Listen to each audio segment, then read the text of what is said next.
Hello à tous! On se retrouve aujourd'hui dans une toute nouvelle vidéo où on va parler de mon expérience avec mes tout premiers patients. Oh là là, c'était quelque chose! J'avais vraiment envie de vous en parler parce que vous êtes nombreux à me poser des questions sur mes débuts, sur comment ça s'est passé pour moi, etc. Alors j'avais envie de répondre à un maximum de questions. J'ai donc fait une petite FAQ sur Instagram et je vous réponds dans cette vidéo. D'ailleurs, si vous ne me suivez pas encore sur Instagram, c'est le moment ou jamais. Je vous fais donc un tout nouveau format en mode foire aux questions sur une thématique. Dites-moi en commentaire si vous aimez le concept et si vous souhaitez que je fasse d'autres vidéos de ce genre. Alors pour ceux qui ne me connaissent pas, je m'appelle Marion Télisson, je suis psychologue clinicienne et thérapeute EMDR. J'accompagne depuis quelques années maintenant les psychologues à s'installer en libéral grâce à la formation Oston Libre et aussi je les accompagne dans leur pratique professionnelle avec la WeSchool, la plateforme de formation en psychologie. Alors, je vous invite, si ce n'est pas déjà le cas, à vous abonner à ma chaîne en cliquant sur le petit bouton rouge et activez bien la petite cloche pour être informé en premier des nouvelles vidéos et ne rien rater. Allez, on commence tout de suite avec la toute première question. Est-ce que tu ne t'es pas senti démunie seule ? Ah bah clairement, hein.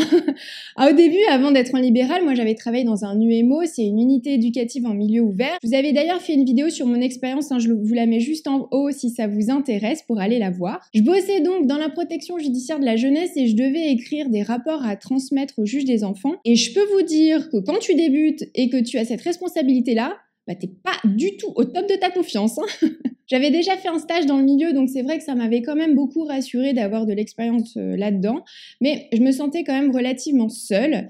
J'étais finalement la seule psy du service et je savais pas du tout si ce que je racontais était juste, si ce que je faisais c'était bien ou pas. C'était vraiment compliqué. Et puis quand je me suis installée en libéral et que j'ai commencé à recevoir plein de patients avec plein de pathologies complètement différentes que j'avais finalement jamais vues en cours, alors là, oui, je me suis sentie totalement démunie, hein. Je manquais d'outils, je savais pas du tout comment faire pour bien les accompagner. J'avais besoin en fait d'une trame, vous voyez, pour bien savoir comment faire finalement un bon suivi pour telle et telle problématique. Ça m'a vraiment beaucoup manqué et c'est pour ça qu'aujourd'hui j'ai créé la WeSchool en fait, qui est donc une plateforme de formation en ligne pour les psychologues pour enfin avoir tous les outils pour accompagner toutes les pathologies, pour échanger aussi ensemble sur nos difficultés, nous soutenir les uns les autres. D'ailleurs, si vous voulez en savoir plus, je vous mets le lien de la WeSchool dans la barre de description juste en bas. Comment tu te sentais avant de recevoir ton premier patient? Quelles étaient tes appréhensions?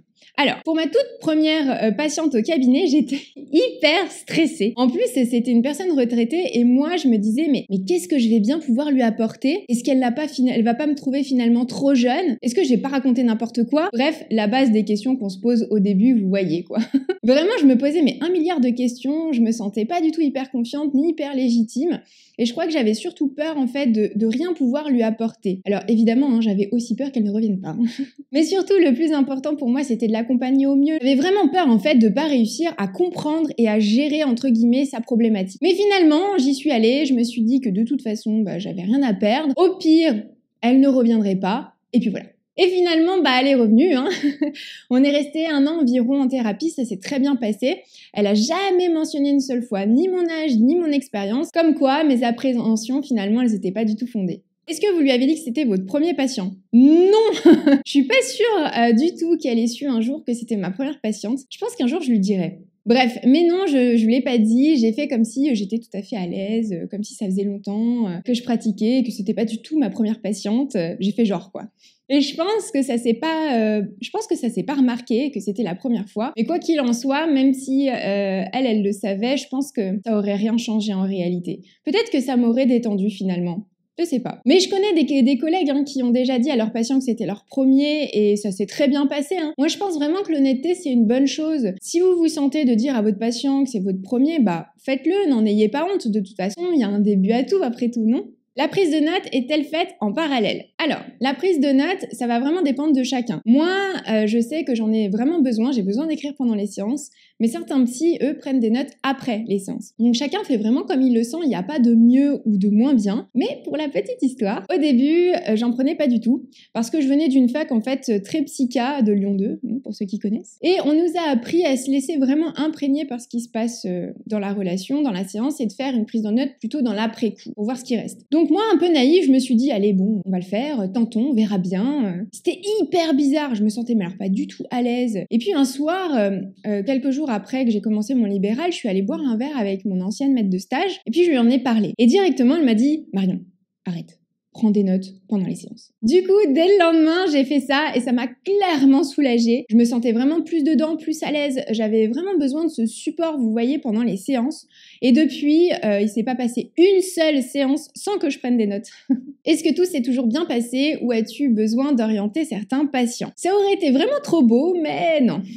Tout ne s'est pas toujours bien passé. J'ai eu des patients difficiles, des patients très en colère, où il était difficile de gérer ce débordement d'émotions. Ou encore, vous savez, des parents qui sont très envahissants et dans l'urgence, à tel point qu'ils voulaient avoir des résultats tout de suite, là maintenant, dès la première séance. Dites-moi d'ailleurs en commentaire si ça vous est arrivé. Moi, je sais que ça n'a pas du tout été facile pour moi de gérer les parents quand c'est l'enfant que l'on suit. J'ai trouvé ça assez compliqué au début. J'ai aussi eu des patients avec des pathologies que je pouvais pas accompagner, simplement parce que je savais pas faire en fait. Et c'est pour ça qu'aujourd'hui, je suis bien contente d'avoir la WeSchool. Mais à ce moment-là, je leur disais que en fait, j'étais pas la personne la plus adaptée pour eux et je les réorientais du coup. J'ai aussi pas mal orienté vers des psychiatres pour une prise en charge médicamenteuse en plus de la thérapie, ou bien vers d'autres professionnels aussi. Parfois, ça a été aussi assez folklorique avec des patients qui testaient énormément les limites, le cadre, ou qui venaient mais ne faisaient preuve d'aucune motivation pour avancer. Et ça, c'était difficile. Il fallait sortir les rames. Comment trouver le bon timing de consultation et comment le gérer tout au long du suivi? Alors, à mon sens, il n'existe pas de timing qui soit le même pour tout le monde. Chaque patient est différent, on n'a pas le même rythme, les mêmes besoins, mais aussi tout simplement le même budget, on va pas se mentir. Donc, il faut tout simplement s'adapter à mon sens. Moi, je sais que j'ai toujours expliqué à mes patients que, en fait, je m'adaptais à leur rythme et à leurs besoins et qu'il y avait que eux, finalement, qui savaient ce dont ils ont besoin. Donc, c'est à eux de me dire de combien de séances par mois ils ont besoin, ils souhaitaient. Et ensuite, on fixe nos rendez-vous. Et je leur précisais toujours que s'ils sentent qu'ils ont besoin de plus, il suffit simplement de me le dire et on rapproche en fait les séances. Et inversement, s'ils sentent qu'ils ont besoin d'espacer les séances, alors il n'y a aucun souci là-dessus, il suffit aussi de me le dire. Je pense que ce qui est important en fait, c'est vraiment l'alliance thérapeutique et donc la confiance qu'il y a entre vous et votre patient. S'il se sent en confiance, il s'autorisera plus facilement en fait à vous dire ce dont il a besoin tout simplement. Vous pouvez aussi tout à fait faire des points régulièrement pour voir comment il se sent, votre patient, au niveau de la fréquence des rendez-vous par exemple. Moi, c'est ce que je fais de temps en temps. C'est vraiment un bon moyen d'en rediscuter et de réadapter si besoin. Est-ce que tu t'es senti légitime? Avais-tu les outils pour les accompagner? Non, clairement, absolument pas. Comme je le disais tout à l'heure, il y a plein de pathologies que j'arrivais pas du tout à accompagner parce qu'en fait, je manquais d'outils. Moi, à la fac, j'ai jamais vu comment accompagner les patients dépressifs, comment accompagner les patients avec des addictions ou encore des troubles anxieux. Ça m'est jamais arrivé, et ça m'a clairement manqué lors des prises en charge, en fait. C'est pour ça qu'aujourd'hui, moi, avec la WeSchool et avec toute mon équipe, on apporte de vrais outils, de vraies trames pour accompagner plein de pathologies différentes parce qu'en libéral, on rencontre plein de monde différents, mais d'ailleurs en institution aussi, mais aussi pour se sentir plus légitime en fait. Bref, et c'est avec le temps que j'ai appris petit à petit à me sentir légitime, mais sachez que énormément de psys se sentent illégitimes, vous n'êtes absolument pas seul, je peux vous l'assurer, et d'ailleurs j'ai fait une petite masterclass à ce sujet que vous pouvez retrouver dans la barre de description qui est totalement gratuite, vous pouvez la visionner en cliquant juste en bas. Comment les premiers patients t'ont découverte? Comment gérais-tu leurs attentes? Alors, mes premiers patients, ils sont venus principalement en fait de mon site internet. J'ai passé vraiment beaucoup de temps à le faire et ça a payé, je suis vraiment contente. Il y a eu aussi un peu de bouche à oreille parce que j'ai pas mal travaillé dès le début mon réseau en fait. J'avais d'ailleurs fait une vidéo sur comment se créer une patientèle quand on est psy, je vous la mets juste en haut si vous voulez la voir. Concernant les attentes, c'est vrai que en fait, c'est pas toujours évident parce que souvent les patients sont pressés d'aller mieux, de changer, etc. Ça, c'est normal. Mais le problème, c'est que ça met du temps. Donc moi, j'ai beaucoup travaillé avec mes patients à leur expliquer que ça allait prendre un peu de temps. Et je leur donnais aussi beaucoup d'exercices à faire régulièrement pour les inciter en fait à émettre des changements. Est-ce que vous avez eu peur d'être à court de questions et de ne pas tenir les 45 minutes? Oh, que oui, au début. Au début, j'avais vraiment super peur, des blancs notamment. Dites-moi d'ailleurs en commentaire si c'est votre cas aussi, si vous avez eu peur aussi au début. J'avais surtout peur de ça au début, quand j'étais en Master 2 pendant mes stages. Et puis petit à petit, quand t'as 2 stages en 1 an à faire, en fait, tu t'habitues et tu redoutes moins finalement ces temps de silence. J'ai appris aussi que c'était important et j'ai appris à les interpréter. Et puis tenir 45 minutes, au final, ça passe très vite, trop vite parfois. Mais ton horloge interne, en fait, elle vient se caler sur ce rythme-là. Et au début de mon libéral, j'avais une horloge au-dessus de mon cabinet, au-dessus de mes patients. Et puis dans mon autre cabinet après, cette horloge ne marchait plus, donc j'avais ma montre à côté de moi. Et en fait, je me suis rendu compte que j'arrivais inconsciemment à être dans les temps sans avoir besoin de la regarder régulièrement. Mais sinon, j'ai jamais eu peur finalement d'être à court de questions, ça non. Je suis plutôt quelqu'un de bavard, donc c'est assez facile pour moi de poser des questions. Ça m'est déjà arrivé que des patients répondent très brièvement à mes questions du genre oui, non, je sais pas. Et ça, derrière les gros blancs, tu rames, hein. Voilà, ça c'était pas forcément évident, mais honnêtement, ça m'est finalement arrivé que très rarement.